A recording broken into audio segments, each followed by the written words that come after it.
Hello, everybody, and welcome to this latest in the ValuesJam guest session series. Chrystie, brilliant to have you here. So to kick off, please share with people who you are and your interests. Okay. Hi, I'm Chrystie. I currently live in the Austin, which is not Texas area. And what am I? I am not sure. I'm still learning. I haven't decided who I'm going to grow up to be yet. Have you got any clues? I have some. I'm writing poetry, and most of it is pretty good. I'm trying to create and also trying to grow two sons so that I can set them out into the wild. Right, how old are they, Chrystie? 16 and 20. You'd think that they'd be ready yet, but they're not. No, mine are all older than that, and sometimes I feel that they're still not ready, but they're finding their way. Mhm. So, and what's with the on your name tag? It says She Dragon 713. So, what's that? Um, well, it started a long, long time ago, and I've always in the Vietnamese language, names are given mostly for nature or good traits, that kind of stuff. And but the name Long, which is a dragon, is never given to a female. And that is the one, even though I was born in the year of the fire horse, I identify with both that plus the dragon, and I wanted that name. And I was given that name by a Yale scholar, and uh, he gave me the name Lu Tui Long, which means dragon in flowing water, which is a little bit long. Right. So I shortened it to She Dragon, and 713 is my favorite number and my lucky number. Okay. So maybe that those numbers are going to play a part in how you guide me to choose a card now. So Okay, I've got the Values Jam card deck there. So there are 60 cards in the Values Jam card deck actually. So how many piles would you like me to make in front of me? three. Three. Okay. They're going to be different sizes. And now I've got pile one on my left, pile three on my right. So which pile would you like me to choose? The one on your left. My left. Okay. And so now let me just count how many we've got here. 2, 4, 6, 8, 10, 12, 14, 16. I'm guessing which Let's card? go with 13. 13. So I'm Okay. going from the back 16, 15, 14. Oh, bless you, Chrystie. This is the card you've chosen. Enjoyment. Okay. And you know, this is one of my personal core values. So thank you so much for choosing that. The first question is this: what does enjoyment mean? And what does it look, feel, and sound like for you? Enjoyment is being in the moment and loving where you are, who you're with, what you're doing, and laughter and smiles, because there's a difference between the two.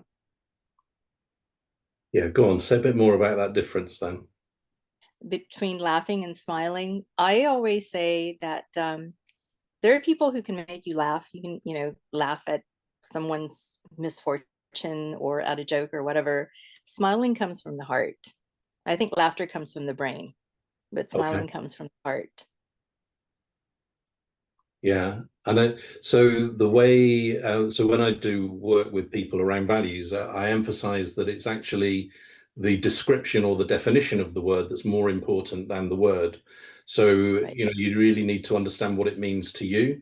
And I think you talked about positive feelings or being in the moment and loving what you're doing with the people that you're with and all that stuff. So that's very close to my description of enjoyment, which is remembering how lucky I am to be doing whatever I'm doing. And Mhm. that's it. So whether it's weeding the yard or washing up, uh, just the most mundane things, I'd like to remind myself that, you can enjoy doing those things as much as you enjoy doing the things that perhaps are more commonly associated with enjoyment. Um, and that your differentiation between the laughter and the smile, I think there's another thing around enjoyment, which is enjoyment. I think a lot of people talk about enjoyment as a one-off, whereas I tend to think of enjoyment as a way of being and a continuum. What are your thoughts around that? Um, I can see both sides of it. I mean, optimally, we would like to have enjoyment all the time. But I also think that the other side of that is that there has to be lows for us to really understand what the highs are. Definitely. Yeah, because if you were in so you've reminded me actually, I was on holiday on a Greek island recently, and there were lots of boaty type people. I'm not fortunate enough to have a boat, but there were, I remember seeing a very big catamaran at the side of the mooring, and on the back of the catamaran there were a couple of teenage children having their breakfast. And I remember thinking, oh my goodness, this is probably the norm for them to Right. be yachting around the Mediterranean for their summer, stopping off at Mhm. places. And do they really realize the way that normal people live their summer? Right. Um, yeah, so I wonder for them whether that sense of enjoyment is um, as good as somebody who has that experience that doesn't receive that all the time, right? So it's this Right. relativity thing, yeah? Yeah. And I think that it's always good to travel to see how other people live. And I wish that more teens or high schoolers, grads, whatever, young people, or even old people, instead of going to established places in Europe, and I'm not saying there's anything wrong with the arts and history and whatever, go to a third world country, go to Africa, go to Asia, South America, Latin America, and see how people really live. It's like, and we are so far removed from all of those, I don't know, what should we call them? Having to find food or cook or kill, our own food, catch, kill, all of those things. We are Yeah. so far removed from that by going to the supermarket that if the apocalypse were to happen tomorrow, I'd be gone. It's like, I don't know how to catch things. I don't know how to skin an animal. I don't know how to do any of those things. Yeah, so we very quickly moved quite some distance from the word enjoyment. But I do want to share this with you Mhm, because I remember watching the news about the Russian invasion of Ukraine mhm. and seeing how people were living Right. and just feeling totally inadequate because I was just like, I don't think I could cope in that Right. sort of environment. And that's quite scary, that you feel that you're so cocooned that you're not able to deal with something when it happens, which is similar to what you were saying about, you don't know how to catch something. Mhm. Um, yeah. And what about the metaphor part of that question? I know you mentioned Well, laughter and smiles. So, when you think of enjoyment, what images come to mind, what feelings come to mind, and what sounds come to mind? can we go back to what we were discussing just Yeah, quickly? That yeah, I think that even if, no matter how poor you are, it doesn't mean that you can't enjoy things. I mean, children who live in those circumstances still have joy, can still play and laugh and smile because they have family, they have love, they have community. And I think that's much more important than things. That's one thing I try to give my kids, not things, but experiences. yeah. Because the things you can't Well, take with you. Well, you exactly, can, but exactly. There's a guy I know, so he's the son of a lady that I know in Sao Paulo. He's around, he must be 19 or 20 now. and he was telling me a story about how he's got friends who live in the slum area, and showed me a photo of this kind of really exclusive apartment block that had been built right next door to the slum area. And when I say exclusive, so it must have been about 10 stories high, and each apartment had a swimming pool balcony. So that it, Wow. yeah, that high end, right? And we were talking about the fact that it was so close together. And we were just speculating. He said that he had friends who lived in the slum area. And I was kind of making up this story about a teenage girl or boy who lived in these swanky apartment blocks who weren't allowed out to play because of fears for Right. their safety, who were just online. Maybe they're a single child, and so they have very Mhm. little interaction outside of school time with people their own age. Compared to, he was telling me about his friends in the slums who play football and have a good time. And yes, sometimes somebody gets shot, and sometimes they haven't got enough food, but they still live a happy life. And we were asking ourselves the question, which one would you choose?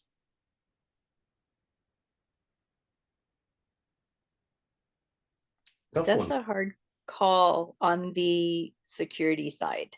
I agree. But do you know, what I took away from that conversation was, it shouldn't even be a close call. It's like, Right. it's to your point about they have friendship, they have family, they have love, and maybe that's not so much present for the other person. Right. Yeah, so thank you for bringing us back there. Can we move on to that metaphor bit now? Sure. The metaphor. Um, Sunlight, nature, Yeah. laughter, the sound of water trickling, rushing, it doesn't matter. Just that there's water making sound somewhere, birds chirping. Those are my favorite. And there's something about how, and it might not be the same for everybody, but I'm the same with nature. So I mentioned being on holiday. I drove around a hairpin bend when I was on this island, it's quite high up, and the view in front of me was looking down onto the coastline, then the sea, then an island, then more sea, then the mainland, beautiful blue sky. And although I was on my own, I just giggled out loud because it was just like, oh, this is wonderful. Mhm. There's something, you mentioned birdsong as well. During COVID, actually, this kind of really kind of what branded in me actually how beautiful birdsong was. And Mhm. I realized during COVID that previously I hadn't been listening to birdsong. It had been going on, but I hadn't been listening to it. And now I still do listen to it, and it's so beautiful. Um, and water, what is it about water? I took a video of just like it was 20 seconds of the sea lapping on the beach, and that sound of Mhm. water Yeah. just coming in. Um, yeah, and the other feeling slash image for me, and I'm going to take your word of smile, but it's not just the smile on your face; it's the smile inside, Right. and you feeling just like a smile. Mhm. All right, so let's get practical now. Um, when, sorry, where have you noticed a lack of enjoyment? Hmm. Sometimes at work, a lot of times at work. Um, Tedium. Those are the two things that come quickly to mind. Yeah, work was the first one that popped into my Mhm. mind as well. And an ex-colleague, I suppose I should refer to him as, because we're not in touch anymore, but he used to say, if we didn't disengage people at work so much, we wouldn't need to put so much effort into employee engagement. Mhm. And Yeah. I always remember that because it's so true that companies spend huge sums of money and time and effort on employee engagement, but it's because they've kind of squashed people in the first place. Mhm. Is it? So are you able to think back on any examples of that in workplaces that you've experienced?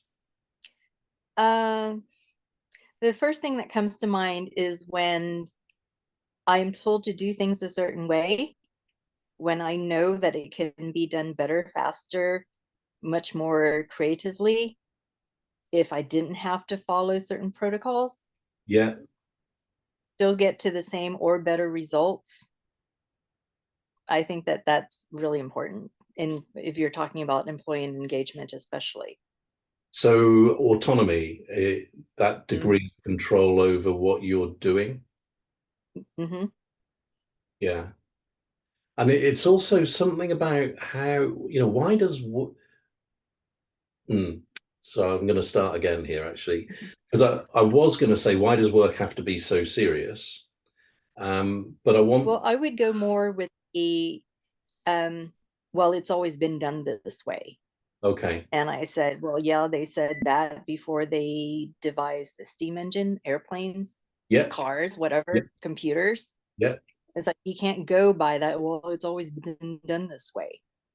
That doesn't, that doesn't change anything. It doesn't move us forward or anywhere really. Yeah. It's just stagnation. Yeah. And you're making me remember feelings around two scenarios. One is where you're told you must do this, and that's the way it has to be done. Hmm. And I remember a feeling of emptiness. It's just like I'm just a vehicle.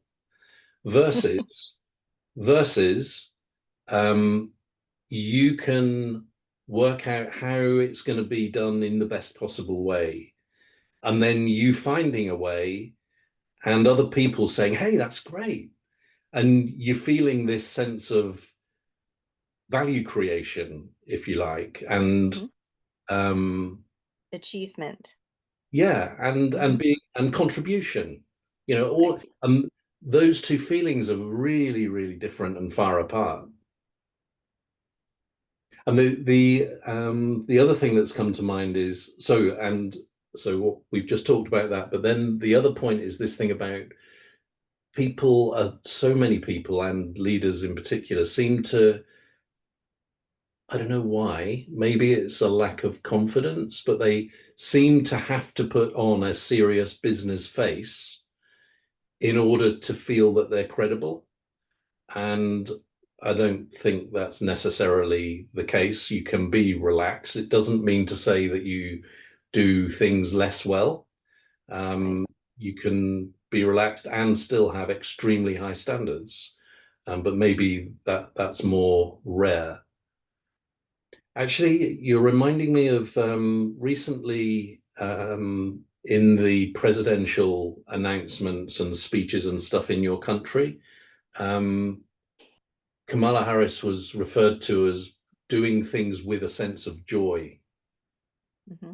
And there's a lot to be said for the power of that, in engaging people at that emotional level rather than being seen as somebody that's doing something either because they have to or because it's proven. Lucrative for them. Yeah, yeah, all of that sort of stuff.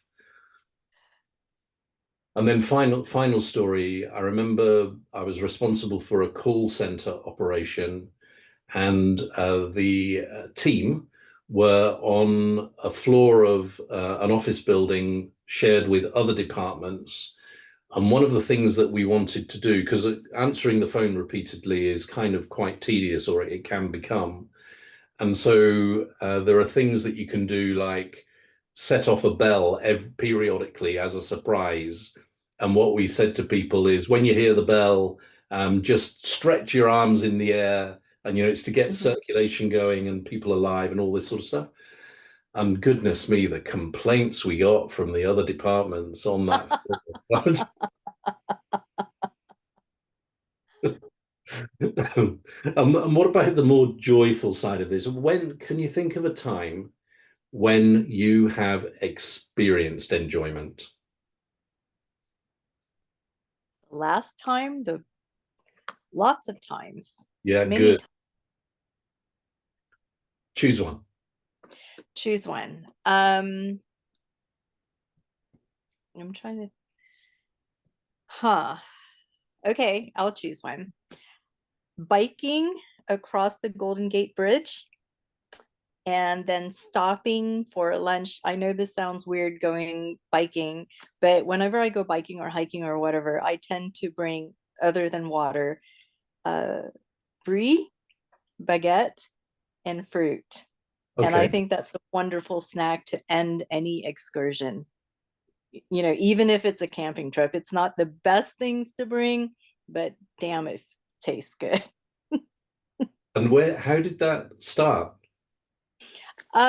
I've always liked brie and I love fruit. I'm a what I call a what do I call myself? Opportunistic vegetarian. Okay. So whenever there's fruit, vegetables, that's what I will eat first and foremost and most of. And I've just always liked brie with, you know, pears or grapes or whatever, and the baguette just adds crunch and yeastiness to it. So yeah, I mean, just cross, you know, being able to ride because I'd never, until I moved to San Francisco, I never really rode my bike anywhere, just long distance or in the streets or anything like that. Yeah. And so being able to ride across the Golden Gate Bridge and then the view from the other side was Yeah. just amazing. And, you know, going with friends and then having this wonderful lunch was really fantastic. All right. So I'll quickly mention that I never learnt to ride a bike. My mum didn't have enough money for me to have a bike when I was a kid, and so I never learnt how to ride one. And when I see people riding a bike without holding the handlebars, even, I'm like, oh, how do you do that? You must be a magical person, you know? And actually, the story about your baguette, I took my son for his birthday this year. He's interested in wine. So I took him to Saint-Emilion in Bordeaux and we visited some Okay. chateaus over there. And one day we visited one chateau at around about the middle of the day. And then we had an appointment at another chateau about 2 hours after. And it was about a 1 hour walk and we bought some brie and tomato baguettes and Mhm. walked and talked and ate our baguettes. And when you said it, I could taste them, and I could feel my step going one in front of the other. It was not a hot day; it was kind of overcast. The sun came out every now and again. We had a brilliant conversation and got to where we needed to be. So I'm just thinking that there's something about the senses and memories Mhm. that provide deep sense of enjoyment, right? Mhm. Absolutely. I used to live in Baltimore and next to the H&S Bakery, which is a big brand in the DC area. And I remember walking home one night and smelling them baking bread, and it smelled like home. And it's weird because my mom never baked bread, but that's just what it smelled like. Yeah. Mhm. And the you know, we've met through the Global Poetry Showcase, and why am I saying this? I think, yeah. So I remember the very first time I heard a poem of yours, and thinking, what a wonderful storyteller you were. And there, just you talking about walking past that bakery there reminded me of that. So I've learned during Values Jam that if something crosses your mind, just let it come out. So I just wanted to share that with you. Do you want to say anything about your poetry and storytelling as part of that or Mm. enjoyment? Is there anything there? Well, it'll I only write to prompts, and usually it's as a response to a poem. And my poetry is pretty raw. Yeah. because it comes from the heart. And so I started it as during COVID. I started just over Zoom, and I've stayed with some of the workshops that I started with, and they've been really terrific, and I get a lot of really good writing out from there. And but yeah, it's mostly personal, and yeah, a lot of people say it's really raw, Yeah. but I think that that's good, and it's obviously I needed to write it. Yeah. So So it mhm. here's a question then, because you've made me think of music and lyrics, and I can imagine somebody saying, "Oh, what a brilliant song! I really enjoyed that song." And then when you read the lyrics, you say, "Oh my goodness, that's so sad. Those lyrics are so raw." So how do the two coexist? On the one hand, that enjoyment of the song, but then maybe the raw sadness of the lyric. How does that happen? Well, when you mention that, the first thing I think of is Piano Man by Yeah, Billy Joel. yeah, I mean, it's you know, it's got a great melody. You can repeat the words, but if you really listen to it, it's about loneliness. yeah.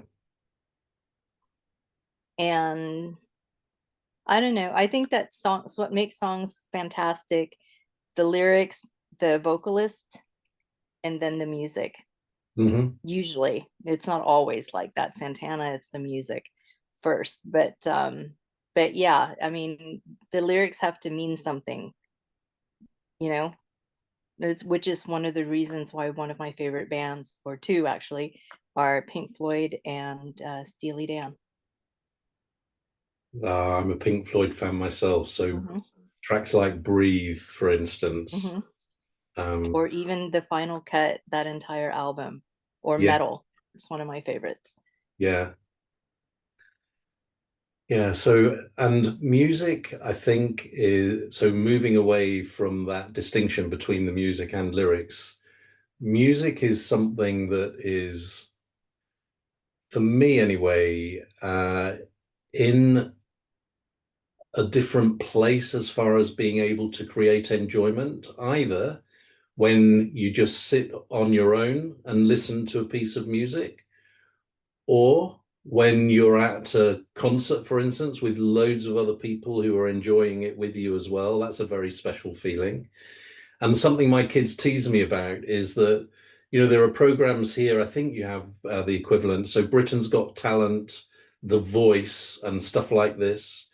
And when I hear a beautiful singer or a wonderful piece of music, I cry. I don't really know why. It's not with sadness, it's with Right. appreciation and joy. But the kids really tease me about it. Is that I'll get a message saying, "Bet you cried at that, didn't you, Dad?"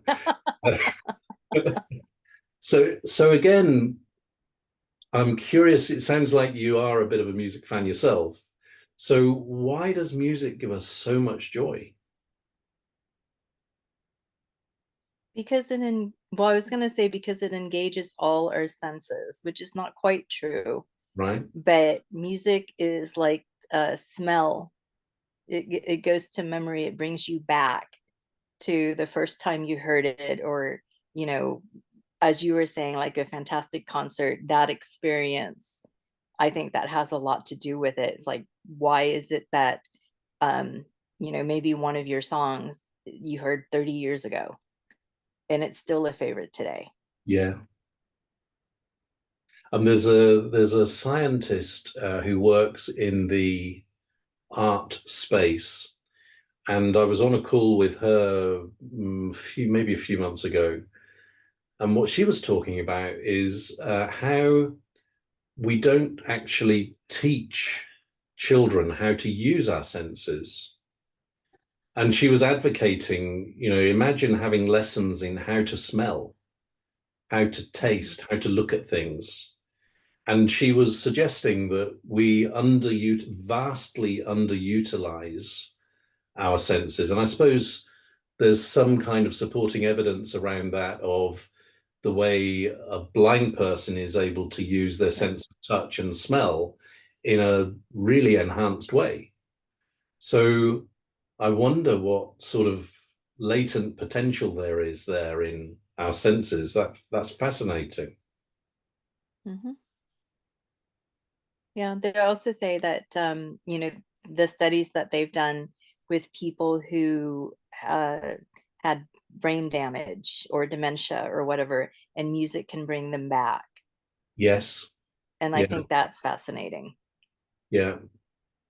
And it strikes me as another of these areas where we probably don't know what we don't know yet. And, Mhm. just as we've discovered so much about neuroscience over the last, say, 10 years, these other areas, I'm sure over the coming years, we're going to find stuff out that we just had no idea about. Um, mm. So in ValuesJam, there is the opportunity for you to create your own question about enjoyment. So I'm going to invite you to do that now. So, and then either you can answer first or I can answer first and we can see where that takes us. But the question is, ask your own question about enjoyment, beginning with who, what, where, when, why, or how.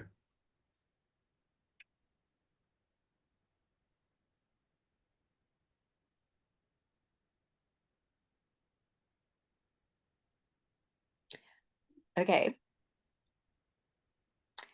What would you give up to experience your most enjoyable moment all the time? All right, so this is a bit of a flippy answer. If I don't know, I don't know if that's even the right word. I wouldn't give anything up to experience my most favorite, enjoyable moment all of the time, because then it would no longer be my most favorite, Oh, enjoyable okay. moment all of the time. That's a good answer. I was going more, I would give up my worst habit. Okay. Well, I I would can, give that up. well, let me translate this into a practical example. Again, on this holiday, sorry to bang on about being on holiday, but on the island, there's a mountain, and apparently you can see the whole of the circumference of the island from the summit of the mountain. Oh, wow. Yeah, so we thought that would be a great thing to do, and found out that there is a tarmac road that you can get virtually to the summit on the north side of the mountain. Now, we were on the south side of the mountain, and I didn't want to drive around the whole of the base of the mountain just to go up this tarmac road. So I thought, let's try and find a way up on the south side. So put the summit in on the sat nav and followed that. It took us to like a gravel track, but pretty quickly the car gave up. We couldn't navigate our way up this thing. Came back to the main road and couldn't find a way up. And then I was getting frustrated and I decided to ignore the sat nav and just took a turning off, went up these hairpin bends, then came around a corner and I looked up and I just said, what on earth is that? There was this huge bird on top of a tree. And I managed to get two really bad photos of this bird, and then another one arrived. Anyway, long story short, when we got back, I posted it on social media and said, can anybody tell me what I saw? It was a pair of golden eagles. And that made me so happy. Okay. And so, to your question, what would I give up to have that experience again? I've no idea. But if I was talking to somebody about, imagine if you were a holiday package tour operator of some sort, how much could you charge if you said, and you're going to see a pair of golden eagles? It's like a precious, precious moment. Right. Um, so that's the other answer to give to you, that I don't really know how to. I don't know what I would give so much to see that, but I've already seen it, so I don't have to. Right. And what about you? So go on, expand on the habit thing, and is that your only answer, or is there any more thinking? Well, I was just thinking that, I wouldn't give up anything that was dear to me because it doesn't say that you have to give up the best Yeah, thing that you love. It could be the worst. So why wouldn't I trade the worst of me? yeah. Even if making that enjoyment, as you say, then it'll just be mundane if I experienced it every day. But I'll take the mundane if I could get rid of something that was worse. Right. So your question then was not really about the Well, most. it is. I mean, it just depends on how you read it. Yeah. Most people would think I'd have to trade something really good. Yeah, I agree. Mhm. That was a sneaky question, if you ask me. And what about if we go really big now then? And how could more enjoyment improve the world? I think that if people enjoy the moment that they were in and the people they were with and what they have, there would be less need to want what others have. Yeah. And sometimes it's the most simple things, isn't it? It's like Mhm, your grandmother's bread or mhm. your father's laugh or, these sorts of things that give us so much joy and yet can get easily lost in our busyness. The other thing I would add to that is that I think that we could do a much better job if we made conscious choices that it shouldn't be a privilege to experience enjoyment. Mhm. It seems to me that on our planet, we allow far too many people to suffer when we have enough resources in the world for that not to have to Right. be the case. And it makes me think we're kind of crazy that we accept, because we accept that. So maybe yeah, maybe enjoyment's a stretch because it would be good just to get rid of suffering, let alone introduce enjoyment. But maybe the two could be hand in hand. That would be great. And just imagine that, those people that do have such hard lives, just imagine how much enjoyment they get out of the simplest Right. thing. Going back to what you were saying right at the beginning about the relativity piece. Mhm. Hmm. So, in a values jam, there's always the same question at the end, and we're going to do that now to draw this one to a close. And it is, what are you encouraged to do differently about enjoyment as a result of our conversation today?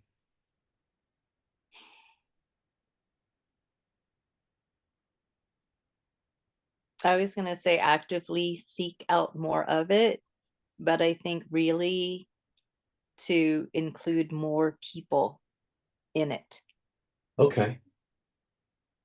And so, how might you take your first baby steps towards that sentiment? Well, I've always been very inclusive. I'm the kind of person who would invite a stranger home, kind Okay. of thing, or I'm, somewhere and just say, "Hey, do you want to join us?" kind Yeah. of thing. Yeah. And more like that. It's like, this is really fantastic. Invite more people, tell more people about it, make people go with me, kind of thing. It's like, it'll be great. You'll love it. And can you think over the coming days when you might have an opportunity to do something like that? Absolutely. I'm going to be volunteering for AGLIF, which is the Austin Gay and Lesbian International Film Festival. Yeah. And then I will be volunteering for the Texas Tribune Festival. And I always tell people about it and encourage them to volunteer with me or go or do something or learn about it, because it's like, it's there. Do it, try it, learn something, do something new. That's what life is about. Good for you. And that's actually very similar to what I'm encouraged to do differently, but I've got a bit of a wrinkle with it as well, because what I'm encouraged to do differently is explore, particularly in nature, because you never know what's there. And the wrinkle, though, how am I going to beat a pair of golden eagles? It's like, 3 of them next time. yeah, come, no, that's setting the bar too high. Actually, that's another interesting note to leave on. A Actually, nest with eggs or little oh, chicks stop below. it! Don't go there. There is something about not having high expectations, isn't Right. there? Yeah. Because high expectations can get in the way of enjoyment, Hmm. and to kind of accept it for what it is and enjoy it for what it is. So, Chrystie, thank you so much for that kind of. We've covered so much ground and we've meandered through and ended up with this that I'm certainly going to be doing that in order to experience more enjoyment. And I'm just so grateful to you for choosing that card because it's so precious to me anyway. So thank you very much.